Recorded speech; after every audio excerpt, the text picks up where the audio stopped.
Book of Heaven, Volume 13, December 27th, 1921. The soul who lives in the divine will puts the proceeds of creation in force, and everything she does is an outpouring of Jesus that comes to her. Continuing in my usual state, my sweet Jesus on coming told me, "My daughter, every time the soul enters into my will, she comes to reflect herself in the mirror of my divinity, and in reflecting herself, she receives the divine features, and these features bind her to the divinity. And the divine persons, finding in her their own physiognomy, recognize her as one from their family. They give her a place in their midst.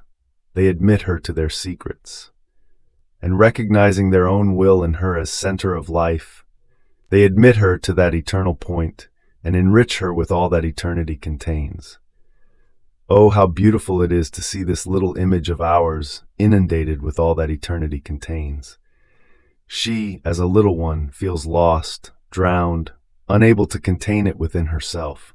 But love, the carrying out of the life of our volition in her, pushes her to reflect herself in us, and our eternal waves continue in her, like a machine that never ceases its motion. Oh, how we amuse ourselves. This was the only purpose of the creation of man. By the exchange of our wills, he with us and we with him, to form our amusement as well as to render man happy in everything. Once the union with our will was broken by man, our bitternesses began, and also his unhappiness. So the purpose of creation failed for us. Now who compensates us for this failure? Who puts the proceeds of creation in force? The soul who lives in our will. She leaves all generations behind, and as though being the first to be created by us, she places herself in order within the purpose for which we created man. Our will and hers are one, and as she operates with the divine will, our will acts in the human will, and here begin our divine proceeds in the human will. The purpose of creation is now in force.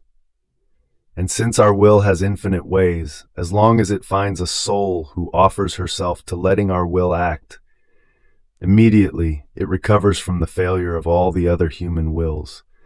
This is why we love her so much as to surpass all the love for all the other creatures together. To our will, trampled upon, despised in the other creatures, she has rendered decorum, honor, glory, regime, life. How could we not give everything to her? Then, as if he could not contain his love, he pressed me to his heart and added, Everything, everything to the little daughter of my will. I will be in continuous outpouring over you. Your thoughts will be the outpouring of my wisdom. Your gazes will be the outpouring of my light.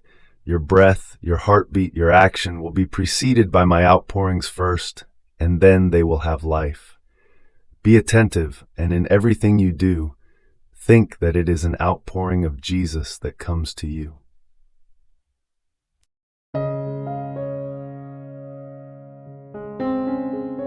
Thank you for being a part of our community here at Divine Will app.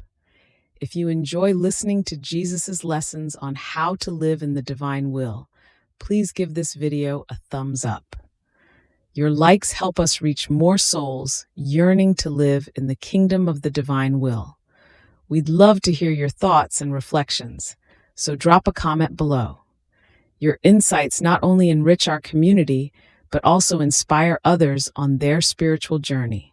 And don't forget to subscribe to our channel.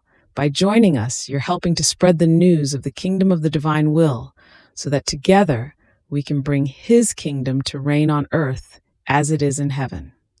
In the divine will, always.